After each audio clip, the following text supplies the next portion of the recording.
신명기 1장 38절부터 46절까지 말씀입니다. 이제 하나님의 명령에 불순종하고 또 고집을 피운 이스라엘의 패배를 기록합니다. 자, 이제 새로운 지도자입니다. 신명기 1장 38절부터 39절. 내 앞에 서 있는 눈의 아들 여호수아는 그리로 들어갈 것이니 너는 그를 담대하게 하라. 그가 이스라엘에게 그 땅을 기업으로 차지하게 하리라. 또 너희가 사로잡히리라 하던 너희의 아이들과 당시의 선악을 분별하지 못하던 너희의 자녀들도 그리로 들어갈 것이라. 내가 그 땅을 그들에게 주어 산업이 되게 하리라. 자, 이제 하나님께서 이제 모세는 가나안 땅에 들어가는 것을 금지시켰죠.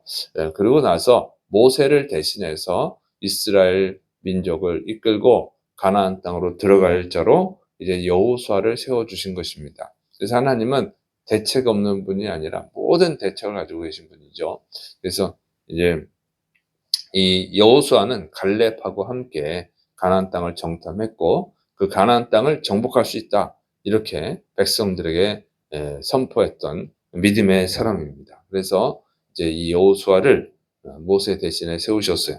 그리고 이제 또 하나님께서 이 이스라엘 백성들이 이제 포로로 잡힐 것이다. 우리가 아모리 민족을 공격했다가는 가나안 땅을 쳐들어갔다가는 우리 아이들이 다 포로가 돼서 노예가 될 것이다. 그렇게 말했던 그 아이들, 또 선악을 분별하지 못하던 너희의 자녀들, 그것은 이제 아주 갓난 아이들, 아주 어린 아이들이에요. 그러니까 20세 이하의, 24세 이하의 아이들하고 너희가 포로가 될 것이라고 했던 20세 이하의 아이들, 그리고 또 아주 어린 아이들, 그 아이들은 그 가나안 땅에 들어갈 것이다. 이렇게 말씀하셨던 것을 이제 회상하는 거예요. 그래서 여호수아가 그 아이들을 데리고 이미 이제 40년이 지났죠. 그래서 20세 이하의 아이들은 이제 뭐 거의 60세, 60세가 됐고 또 뭐 이제 뭐 한두 살짜리 아이들은 이제 거의 40살이 된 거죠.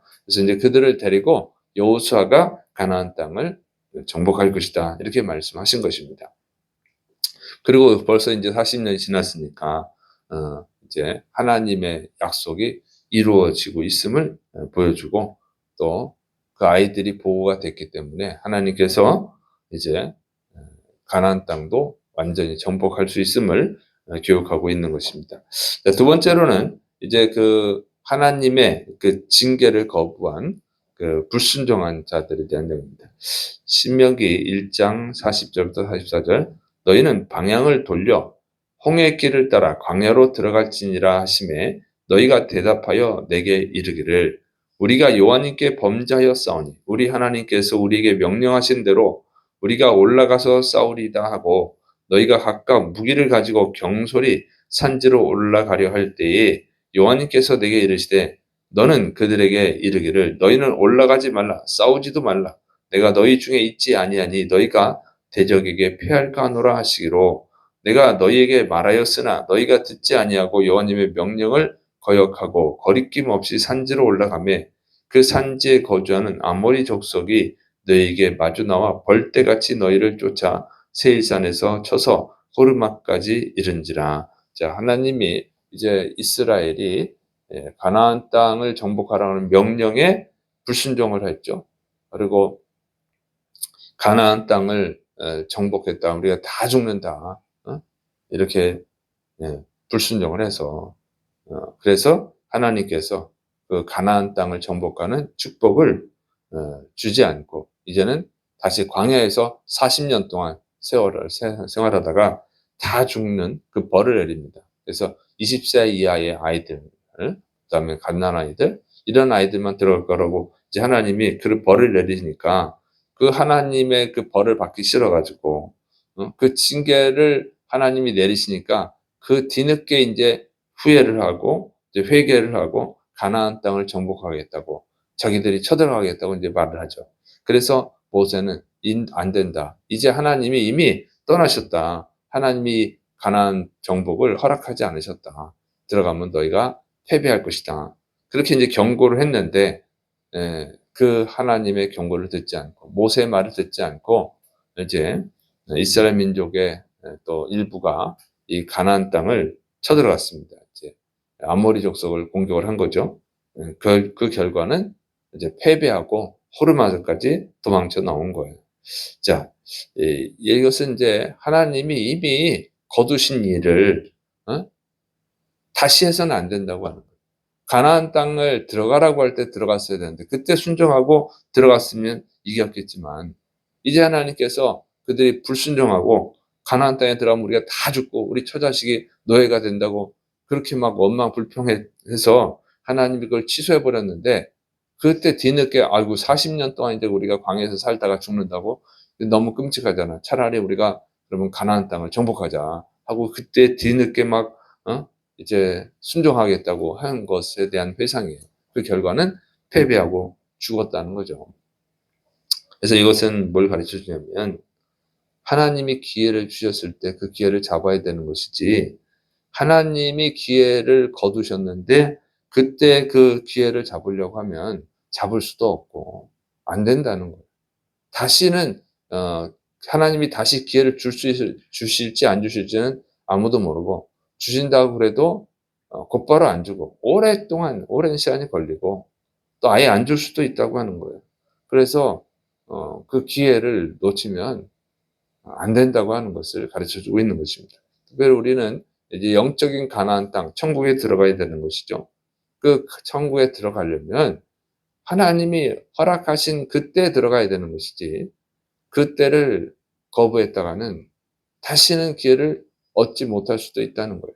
그래서 예수님 믿으라고 그러면 어떤 사람들은 지금은 바빠서 못 믿고 시간이 날 때 뭐 늙어서 믿겠다 이렇게 하는데 늙어서 믿을 수 있는 기회가 있을지 없을지는 아무도 모르는 것이죠. 왜냐하면 교통사고로 세상을 떠날 수도 있고 그냥 갑자기 심장마비로 떠날 수도 있고 아니면 치매에 걸려서 믿을 기회를 잃어버릴 수도 있고 여러 가지 미래를 알 수가 없는 거예요. 그래서 그냥 믿을 수 있을 때 믿어야 된다고 하는 것입니다. 그리고 이제 성경의 비유도 보면 열처녀의 비유를 보면 기름을 신랑이 온 다음에 준비하려고 그러면 준비할 수 없다는 거예요.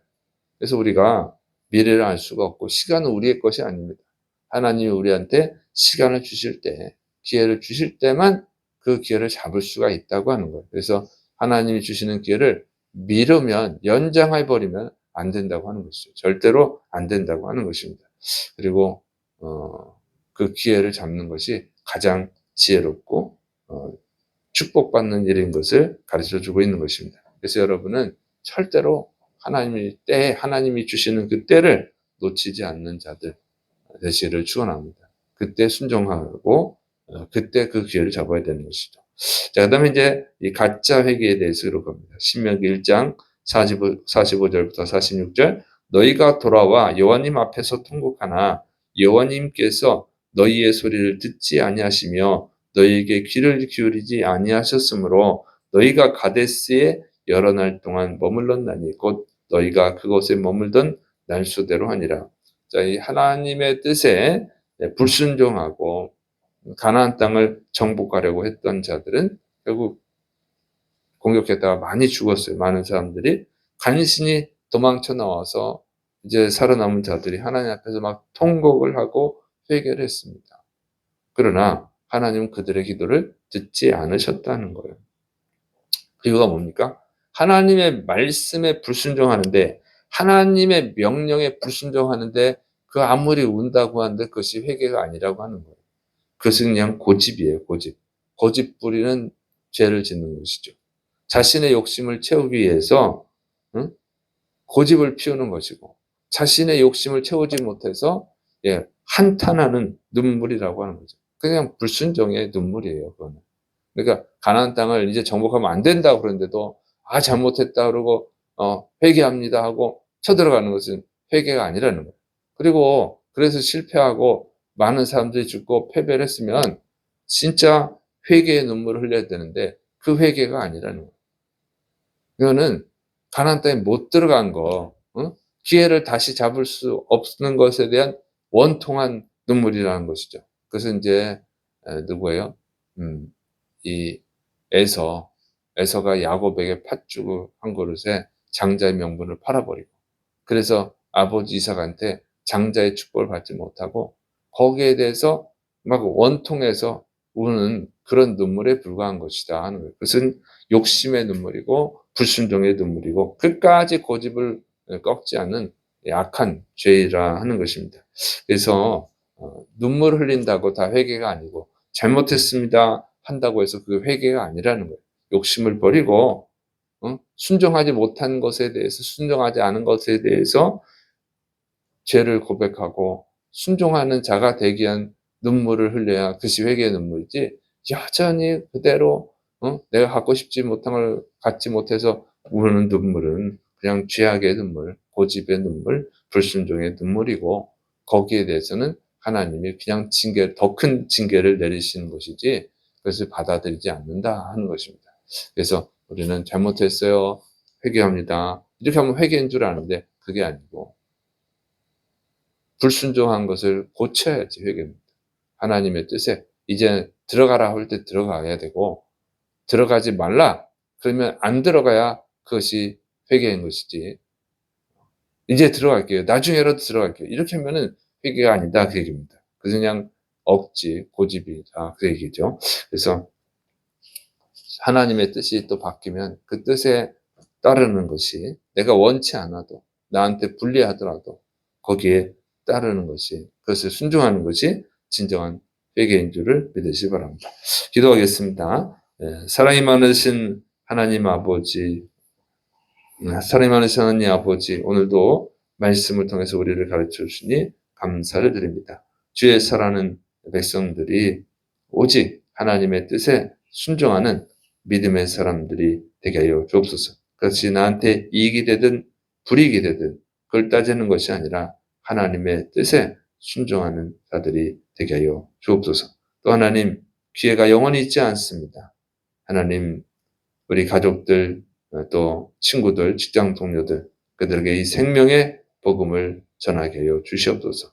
한 영혼이라도 구원하는 주의 백성들이 되게 하여 주옵소서. 주께서 이루심 믿고 예수님의 이름으로 감사하며 기도드립니다. 아멘.